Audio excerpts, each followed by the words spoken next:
আমি যখন পড়াইছিলাম তখন বলছিলাম যে প্রত্যেকটা রেজিস্টার হচ্ছে 32 এটা দেখেন যে এখানে 0 তারপর হচ্ছে 4 বাইট, এখানে বাইট অ্যাড্রেস তো 048 এরকম করে হচ্ছে 4 বাইট মানে 32 বিটস, প্রত্যেকটা রেজিস্টার হচ্ছে 32 বিটস।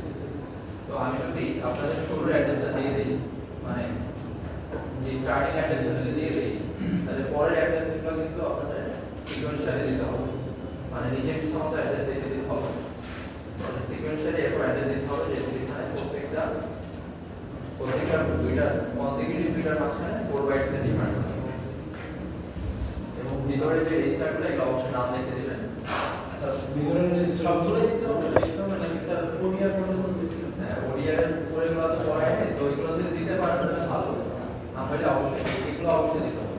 স্যার আপনি ডায়াগ্রামটা জাস্ট মানে এঁকে দিবেন, জাস্ট অ্যাড্রেসটা দিয়ে দিবেন, আর ভিতরের নামগুলো আমরা লিখব আর অ্যাড্রেসগুলো আমরা লিখব।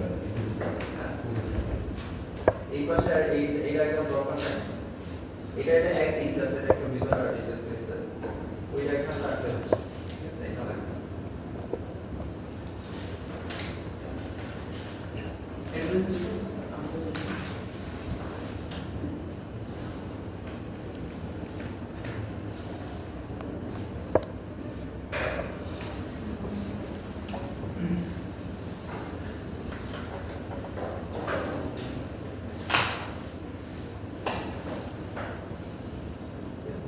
তারপরে ক্লাস শেষের আগে যেরকম বলছিলাম যে এক লাইনে ছোট ছোট কোড, এগুলো একটু দেখতে যাবেন, যদি এরকম আসে তাহলে অবশ্যই এরকম অ্যাড্রেস দেওয়া থাকবে। স্যার প্রোটিন কম্বিনেশন এটা প্রোটিন হ্যাঁ, এটা বলে এগুলো দরকার নেই, ঠিক আছে, এগুলো বলছিলাম যে বলা টাইপ বা কিভাবে পয়েন্টার ইউজ করে, বাট আমাদের এই মিড এক্সামের জন্য এটা ইম্পর্টেন্ট।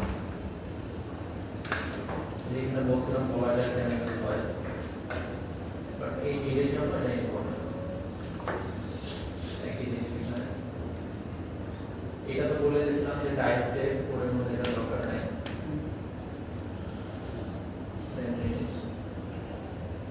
তারপরে হচ্ছে বিট ম্যানিপুলেশন, এটা থাকবে, এটা থাকবে বলতে এটা আশা করে, আর এটা তো মুখস্থ করার কিছু না, এটা বুঝতে পুরোটা ইজি, যুগই হয়ে যায়। একটু বুঝে দিবেন, একটু বুঝে দিবেন আবার বুঝাই দেবো কিনা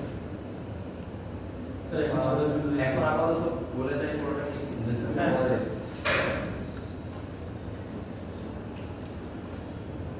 বিট ম্যানিপুলেশন পুরোটাই আপনারা দেখে নেবেন।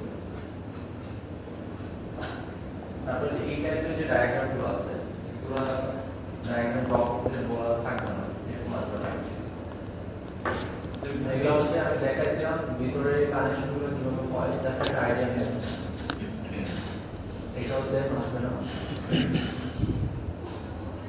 স্টেপগুলো এরকম ফ্লো চার্ট আসবে না, বলবে না যে ফ্লো চার্টটা ড্র করে আগে, কিন্তু স্টেপগুলো তো লাগবে, আপনি কোডটা করতে গেলে তো স্টেপ অনুসারে ফলো করা লাগবে।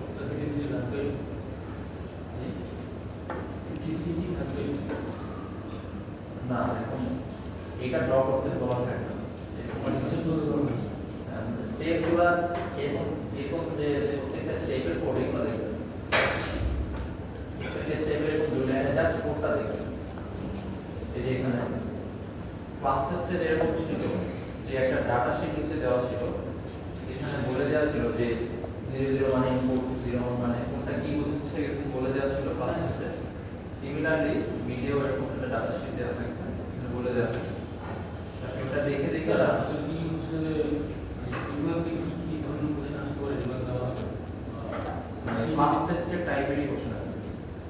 ওই অন্য সেকশনে যে ক্লাস টেস্ট হয়েছে আর আপনাদের যেটা দুটাই টেস্টে যে টাইপের শুরু সেটা হচ্ছে কম্পিটিশন দরকার।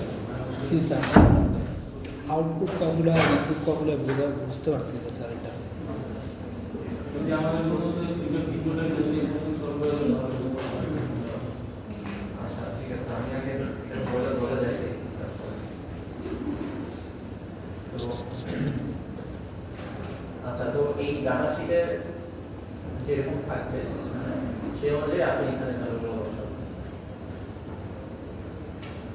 তারপরে হচ্ছে আউটপুট টাইপ, সিমিলারলি এই লাইন প্রত্যেকটা স্টেপের কোডগুলো দেখবেন, এগুলো একটু দেখতে যাবেন যে স্পিড আসলে কোনটা কি কিছু আছে। স্পিড মানে হচ্ছে ট্রানজিশনের স্পিড আর কি, লো থেকে হাই বা হাই থেকে লো এর ট্রানজিশন কত কেমন কেমন ভাবে হয়, কত দ্রুত হয়। এরকম ডায়াগ্রামাইকে পুশ পুল বা ওপেন রেঞ্জ বুঝানো এটা লাগবে না।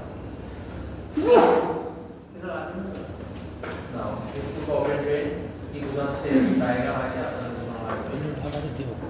তো যেগুলো দরকার নেই। Sleeve rate. স্লিভ রেট আমি অ্যারো রেট যেটা করে দিয়েছিলাম ওখানে কিন্তু স্লিভ রেট বাদ দিয়ে দিয়েছি, তো এটা আগে থেকে নাই, এগুলো কিন্তু নাই আগে। কোরিয়াটা লাগবে, কোরিয়াটা আমাদের কোড করতে গেলে লাগে, এটা আপনারা জানেন। তারপরে যে এই কোডটা অনেক ইম্পর্টেন্ট। এই কোড আসলে আমি বলছিলাম কি যে ওই পাশের যে টাইপ যে পার্টটা, এই পার্টটা লাগে না, বাকি পার্টটা আপনারা লিখবেন। কমেন্ট করার দরকার নাই, করলে ভালো, না করলে সমস্যা নেই। আর ডাটা যে দেওয়া থাকছে সেই অনুযায়ী আপনারা এখানে কোড করবেন। স্যার কমেন্ট করতে কোশ্চেন আপনি দিয়ে দেবেন বুঝছেন? হ্যাঁ, ওই যে যেরকম ছিল ডাটা সেটাকে ওইরকম ভাবে দেওয়া হচ্ছে। ঠিক আছে, পর্যায়ে এখানে স্ট্রাকচারটা এই যে লাগবে দরকার নাই, এটা বাদ দিতে পারেন। এগুলা কিন্তু আমি আগেই বাদ দিয়ে দিয়েছি, স্নেক ট্রিগার এগুলো নাই, সিলেবাসে বাদ দিয়ে দিয়েছি আমাদের আগে। তো এখানে সেগুলো আবার দেখাচ্ছে, এগুলো তো রিপিট করার দরকার নেই। তারপর এটা যে আপনাদের ক্লাসেসটা আসছিল, এটাও মিলিটারি ইম্পর্টেন্ট। ঠিক আছে, এবং হচ্ছে যে ওই রকম টাইপেরই আসবে। তো আমার মনে হয় না নাম বোঝার কিছু আছে। ওখানে ক্লাস টেস্টে ছিল যে একটা পুশ বাটন প্রেস করা হইতেছে, সেটাকে প্রেস হয়েছে কি হয় নাই, এটা বোঝার জন্য আপনারা এটা করবেন। এইখানে তো একদম সেম জিনিসই ছিল যে একটা জয়স্টিক কি প্রেস হচ্ছে কি হচ্ছে না, সেটা এই করে সাথে সাথে এটাই আছে। এখানে হচ্ছে যে আমাদের ইনফো দিলাম পূর্বায়ন আপনি যে ওইখানে হচ্ছে যে আপনি পছন্দ পূর্বায়ন হচ্ছে যে আমি 10 তে দাদা মানে রিপোর্ট করতে তো এটার মধ্যে আমি ডিফারেন্স কোথায় বলছিলাম মানে আমরা যখন অনলাইন ক্লাস করতেছিলাম হ্যাঁ, তখন হচ্ছে যে ওই পুশ যে 10 করতেছি আমরা রিপোর্ট আগে কোনটা মুখের আউটপুটের কোডটা আছে স্যার। এটা হ্যাঁ তা ওখানে ওই যে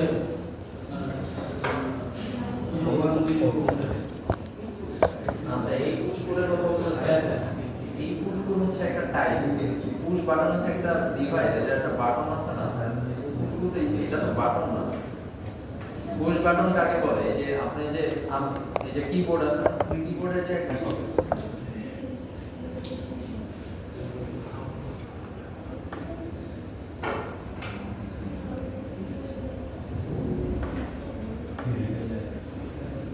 আচ্ছা, তো যেটা বলতেছিলাম এটা। তো তাহলে এখন যদি কোশ্চেন আসে, আশা করি মিডিয়া আপনারা কনফিউজ হবেন না। না স্যার। ঠিক আছে, এখন থাকবো।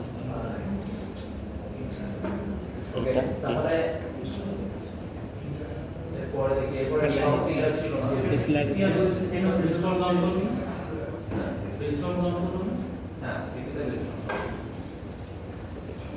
ডিবাউন্সিং এটা সিলেবাসে নাই। এই আর কিছুই পড়া ডিসি আর পড়াটা হাঁটি স্যার, হ্যাঁ, ডিসি আর পড়াটা হাঁটি এতটুকুই স্যার। হ্যাঁ, তো এটা হচ্ছে জিপিআর থেকে।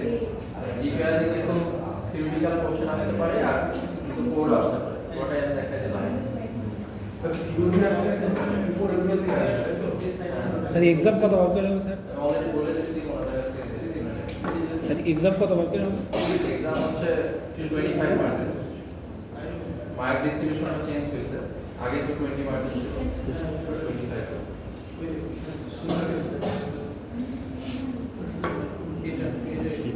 টাইমার আর এর যে প্রথম যে একটা স্লাইড এই তিনটা হ্যাঁ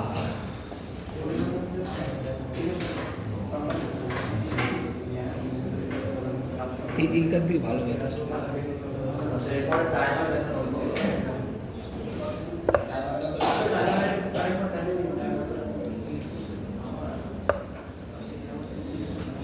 স্যার আগে বইলা যান কি কি আসবে পরে টাইমারটা আমি আগেই বলতেছি যে সিলেবাসে মানে আমাদের বিডে কি টাইপের প্রশ্ন আসবে।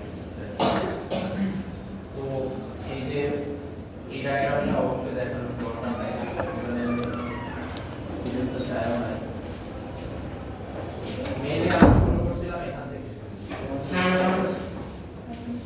ডায়াগ্রামটা একটু দেখবেন। তারপর বলছিলাম যে এই ফর্মুলা নিয়ে কথা বলছিলাম। এই ফর্মুলাতে দেখাচ্ছে যে আমাদের মেইন ক্লকের ফ্রিকোয়েন্সি আছে একটা, সেই ফ্রিকোয়েন্সিতে আমরা স্কেল করে নতুন একটা ফ্রিকোয়েন্সি ক্লক বানাচ্ছি। তো সেই যে নতুন ক্লকটা তৈরি হবে তার ফ্রিকোয়েন্সি কেমন হবে সেটা এই ফর্মুলা অনুযায়ী, এই ফর্মুলা দিয়ে আমরা মানে এই পিএসসি বা পি স্কেলারের ভ্যালুটা চেঞ্জ করে আমরা নতুন ক্লকের ফ্রিকোয়েন্সিটা চেঞ্জ করতে পারবো, কন্ট্রোল করতে পারবো। তারপরে তো এখানে একটা एग्जांपल দেখানো হয়েছিল যে পিএসসি ভ্যালু এখানে 15999 হচ্ছে। তো এর ফলে আমাদের নতুন যে ক্লক তৈরি হচ্ছে তার ফ্রিকোয়েন্সি আসছে 1 কিলোহার্টজ। কাউন্টিং মোড এটা এরকম কোশ্চেন আসতে পারে, ড্র করতে দিতে বলতে পারে যে কাউন্টারের কাউন্টিং মোডগুলো যে কাউন্টিং ডায়াগ্রামগুলো একটু আলোচনা করতে হবে যদি আসে কোশ্চেনে বলে দেওয়া থাকে এটা একটু দেখবেন। এরপরে এখানে এইগুলো আমি দেখাইছিলাম, এখান থেকে ডিজাইন প্রবলেম আসতে পারে। ডিজাইন প্রবলেম মানে হচ্ছে যে মানে ডিজাইন প্রবলেম এই জন্য আসতে পারে যে বাস্তব জীবনের সাথে ডিজাইন প্রবলেম অনেক বেশি অ্যালাইন। যে বাস্তবে মানে অ্যাকচুয়ালি অ্যাজ এ ইঞ্জিনিয়ার কাজ করতে গেলে কোনো ডেফিনিট প্রবলেম থাকে না, কোনো এক্সাক্ট প্রবলেম থাকে না, ডিজাইন প্রবলেম থাকে। অ্যাজ এ বলা যায় ডিজাইন ইঞ্জিনিয়ার, ডিজাইন প্রবলেম বলতে বোঝায় যে কোনো একটা সলিউশন থাকবে না। মানে কোনো একটা ম্যাথ দিলে সেই ম্যাথে নরমালি কি হয়, একটা ম্যাথ দিলে একটা ভ্যালু থাকবে, অ্যানসার থাকবে, অ্যানসার হবে কত 10 15 বা 100, সো একটা অ্যানসার থাকবে। কিন্তু ডিজাইন প্রবলেমে একটা অ্যানসার থাকবে না, এটা মাল্টিপল অ্যানসার হতে পারে। তো কি টাইপের প্রবলেম হতে পারে, যে বলা যেতে পারে যে আমি যে পিরিয়ড নির্দিষ্ট একটা পিরিয়ড চাই এবং আপনার বলে দেওয়া থাকতে পারে যে সোর্স ফ্রিকোয়েন্সি মানে মেইন ক্লকের ফ্রিকোয়েন্সিটা আপনার দেওয়া থাকতে পারে। আর বলো যে ডিজায়ার্ড এসে পিরিয়ড হচ্ছে আমি 10 চাই 10 মিলিসেকেন্ড, আর এই সোর্সের ফ্রিকোয়েন্সি দেওয়া থাকলো। এখন বললো যে আপনি ওই টাইমারটা ডিজাইন করেন যাতে আমরা এই ডিজায়ার্ড রেজাল্টটা পাই। তো তখন হচ্ছে যে এক একজনের রেজাল্ট একরকম আসবে। কেন? কারণ হচ্ছে যে এখানে তো ডেফিনিট অ্যানসার নাই। এটা বুঝতে পারছেন? আর আরো যদি ডিটেইলসে বলি, দেখেন এই পিরিয়ডটাকে যদি আমি 10 পাইতে চাই তাহলে সেই অনুযায়ী আমার ইয়ারের ভ্যালু বসাতে হবে, আবার ক্লক পিরিয়ড বসাতে হবে। ইয়ারের ভ্যালু যদি চেঞ্জ করে দেই তাহলে এটা চেঞ্জ হয়ে যায়, আবার এটা চেঞ্জ করলে এটা চেঞ্জ হয়ে যাবে। এখন আপনার তো ইয়ারের ভ্যালু দেওয়া থাকবে না, ক্লক পিরিয়ড দেওয়া থাকবে না, দেওয়া আছে শুধু এইটা এবং মেইন ফ্রিকোয়েন্সিটা, ঠিক আছে? তাহলে এখন দেখেন যে আমাদের এই কয়টা আননোন আছে, দুইটা আননোন আছে। না, ক্লক পিরিয়ডটাকে দেখেন, ক্লক পিরিয়ডের আবার আরেকটা ফর্মুলা আছে, এই এফসিএনটি। ক্লক পিরিয়ড আবার ডিপেন্ড করে এফসিএনটি এর উপর, এফসিএনটির আবার আরেকটা ফর্মুলা আছে। পিএসসি স্যার, পিএসসি তাহলে আমার পিএসসিও দেওয়া নেই। সেটা বলবো কিভাবে একটু বলবেন? এইটা হচ্ছে ডিজাইন, এটা হচ্ছে ডিজাইন প্রবলেম, যে আপনার কাছে মানে ডেফিনিট করে অ্যানসার হবে না। বাস্তবে কিন্তু এরকমই হয় যে ডেফিনিট অ্যানসার থাকে না। যারা কাস্টমার থাকে, একটা ডিজাইন একটা কোম্পানি আছে, তাদের যে কাস্টমাররা থাকে তারা তো ইঞ্জিনিয়ার না, তো তারা আপনাকে বলবে না যে আমি তোমার এ দিয়ে দিলাম, বি দিয়ে দিলাম, সি দিয়ে দিলাম, তুমি আমাকে একটা রেজাল্ট দাও। এরকম হয় না। তারা বলবে যে আমি একটা গাড়ি চাই, সে গাড়ির স্পিড এরকম হবে, ঠিক না? যদি গাড়ি কোম্পানি হয় বা অন্য কোম্পানি হলে সে বলবে আমার এরকম টাইপের দরকার। যখন একটা আর্কিটেক্টের কাছে আসে, সে বলে না যে তুমি আচ্ছা এইরকম, মানে সে তো ইঞ্জিনিয়ারিং ডিটেইলসে যায় না, সে বলে আমার জিনিসটা কেমন দেখতে হবে। সে একটা কাস্টমার, সে তো ইঞ্জিনিয়ার না। বাস্তব জীবনের প্রবলেম ডিজাইন প্রবলেম হয়। বাট স্যার আমাদের ইনিশিয়াল লেভেলে এটা আসলে আমি অনেক কঠিন জানতেছি আমার, দেখেন তো ডিজাইন সাথে ইনক্লুড করার জন্য এটা প্রবলেম থাকতে পারে।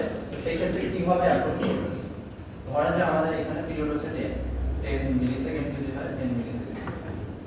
পিরিয়ড ইকুয়ালস টু হচ্ছে 1 plus ARR into clock period. আর ক্লক পিরিয়ড মানে হচ্ছে যে 1/FCNT। আবার FCNT ইকুয়াল টু হচ্ছে F সোর্স। FCNT পরিবর্তে লিখতে পারি আমরা F সোর্স উপরে ডিভাইড বাই 1 প্লাস CS, যেটা উপরে চলে যাবে। তারপর বললাম যে এটা তো দেওয়া আছে, এখন F সোর্স দেওয়া আছে লেটস সে 20 মেগাহার্টজ।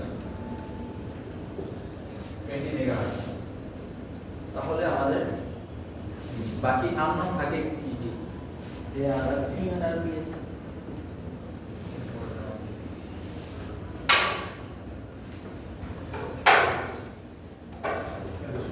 থাকে হচ্ছে আমাদের ARR আর হচ্ছে PSC। ARR আমাদের কাছে আননোন, PSC ও আননোন। তো 20 1,000 কিলোওয়াট হ্যাঁ, এই যে 1 এটা ধরুন দেওয়া আছে 20 মেগাহার্টজ। লেটস সে পিরিয়ডটা দেওয়া আছে, পিরিয়ডটা আমরা জানি 10 মিলিহার্টজ পোরশনে দেওয়া আছে, আর ধরুন এটার জন্য দেওয়া আছে 20 মেগাহার্টজ। কি হার্জে পাওয়া যায় ফ্রিকোয়েন্সি তো হার্টজ, হ্যাঁ ওখানে দিলে তো হার্টজে দিতে হবে। এক ইউনিটে দিলে কিন্তু ঘুরে যাবে। স্যার এই যে 20 কিলোটা মেগাহার্জ থেকে শুধু হার্জে আছে না, তাহলে 3টে শুরু হবে না, 2টে শুরু দিয়েছে 10 to the power 6 is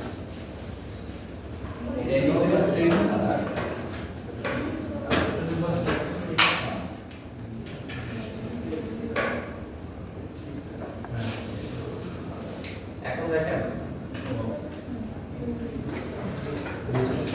অ্যালজেব্রাতে কি করছেন যে যদি আমাদের কাছে দুইটা আননোন থাকে, যতগুলো আননোন ততগুলো ইকুয়েশন লাগে। দুইটা আননোন থাকলে দুইটা ইকুয়েশন লাগবে সলভ করার জন্য, তিনটা আননোন থাকলে তিনটা ইকুয়েশন লাগবে। আমাদের কাছে আননোন হচ্ছে দুইটা, ARR আর PSC, দুইটা ভেরিয়েবল, দুইটা ইকুয়েশন লাগবে, কিন্তু আছে একটা ইকুয়েশন। এইটাকে বলে ডিজাইন প্রবলেম। তো এখন আপনার ডেফিনিট কোনো অ্যান্সার থাকবে না। তো এইখানে আমরা ARR টা কি করব? এখানে হচ্ছে আপনার একটা ধরে নিতে হবে যে ARR আর PSC, হয় ARR যদি ধরে নেন তাহলে এই কোশ্চেন থেকে PSC টা বের হয়ে যাবে, PSC যদি ধরে নেন তাহলে এই কোশ্চেন সলভ করে ARR টা বের হয়ে যাবে। এইখানে হচ্ছে এক্সপেরিয়েন্স, অ্যাজ এ ইঞ্জিনিয়ার সে বুঝবে যে কোনটা কোন রেঞ্জে ধরা উচিত। ইঞ্জিনিয়াররা এক্সপেরিয়েন্সের সাথে সাথে বুঝে যায় যে কোনটা কোন রেঞ্জে ধরা উচিত। আমার এখন আসলে পিরিয়ড হচ্ছে আমার ARR তো এটা হচ্ছে ধরা হয়েছে প্রায় 16,000 এর মতো। তাহলে কেউ যদি PSC ধরে করেন তাহলে সেটা 16,000, 17,000 বা 15,000 এই রেঞ্জে ধরবে।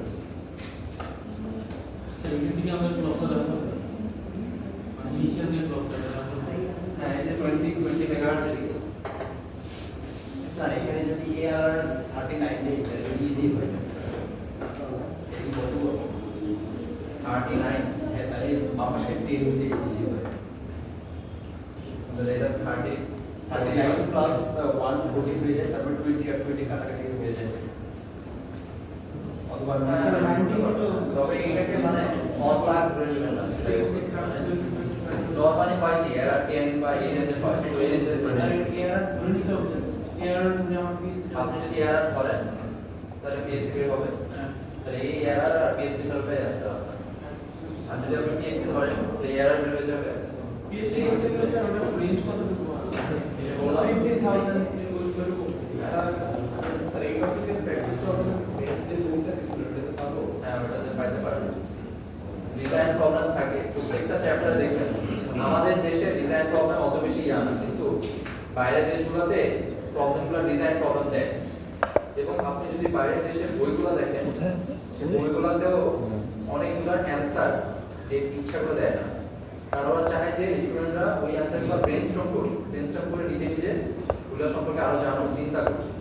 আমাদের দেশে হয় ডেফিনিট অ্যান্সার মানে হচ্ছে স্টুডেন্ট মুখস্থ করবে, আর ডিজাইন প্রবলেম মানে হচ্ছে যে তারা চিন্তা করবে যে আচ্ছা এটা এর কেন হয়, এটা কি আমি একটু চেঞ্জ করে দেখি কি হয়।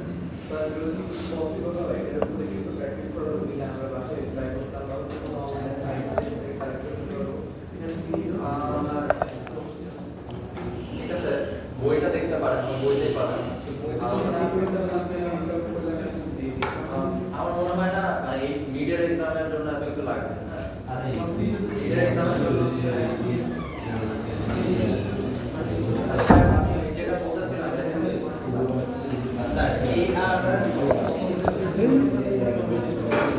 এই টাইপের প্রবলেম এই জন্য মানে দেওয়ার চিন্তা করছি যাতে আপনারা একটু বাস্তবের সাথে একটা কেমন হয় এটা সম্পর্কে একটা ধারণা হয় আপনাদের।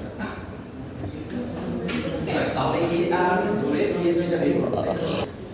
আচ্ছা, এটা হচ্ছে আপ কাউন্টিং মোডের জন্য, কিন্তু অন্যগুলোর জন্য হইতে পারে, যেমন সেন্টার লাইন মোড আছে, ডাউন কাউন্টিং আছে, ওইগুলো ক্ষেত্রে কিন্তু একই রকম ভাবে কাজ করছে। স্যার এই যে আমরা ডিজাইন প্রবলেম যেটা বলছি, আমাদের ডিজাইন প্রবলেমটা বলছি এটা আমরা এআর হয় সেটা হচ্ছে যে কোনো একটা ব্যবহার করে সো এটা হচ্ছে ডিজাইন প্রবলেমটা একটা আর্জেন্ট স্ট্রাকচার থাকে সেটা আমি একটু মনে করতে সো এই ক্ষেত্রে আমি এআর কিভাবে আমি কোথায় নিয়ে হচ্ছে আমার ডিজাইন প্রবলেমটা মানে বাস্তবে কি হয় দেখেন, বাস্তবে বিভিন্ন প্যারামিটার চেঞ্জ করে, মানে এরা চেঞ্জ করলো, এরপর আর বলা যায় না, তো এই কোনো হচ্ছে বিএসসি জি স্যার। স্যার থেকে অনলাইন ক্লাস দিবেন স্যার, সবগুলো টপিকের উপর একটা অ্যানালাইসিস করতেছেন। শনিবারে একটা ক্লাস আছে আপনাদের। শনিবার স্যার পরীক্ষা চলবে শনিবারে। স্যার রবিবার পরীক্ষা ওটা ক্যান্সেল দিয়ে দেন। হ্যাঁ, এটা হচ্ছে শনিবারে হচ্ছে অনলাইনে যে যাদের প্রবলেম থাকবে স্যার শুক্রবারে নেন স্যার বাবা। জি স্যার এক্সাম স্যার আমাদের আমাদের যে ইউএমএস সিস্টেম শুক্রবারে তো আমি অ্যাটেন্ডেন্স দিতে পারবো। আচ্ছা ঠিক আমি আছে। যদি এরকম করা যেত আমি নিতাম, আমার সমস্যা নেই, কিন্তু পরীক্ষার আগে দিয়ে নিতাম, কিন্তু হচ্ছে আমাদের সিস্টেমই হচ্ছে ওটা যে আমি চাইলেও তো তখন অ্যাটেন্ডেন্স দিতে পারবো না। স্যার শুক্রবারে নিয়ে ওই দিন সবাই প্রেজেন্ট দিয়ে দেন বা নাম লিখে দেন। আপনারা হচ্ছে যে দেখা যাবে যে প্রবলেম দুই একজনের থাকবে, তো ক্লাসটা অনেক শর্ট হবে। হ্যাঁ, আপনাদের যাদের প্রবলেম আছে দুই একজন দেখে তারপরে এরকম আছে কিছু পড়াবো না। ঠিক আছে। পরীক্ষার আগের দিন তো অনেক সমস্যা হবে না যে পরের দিন পরীক্ষা আছে এর জন্য আসলে কোনো প্রবলেম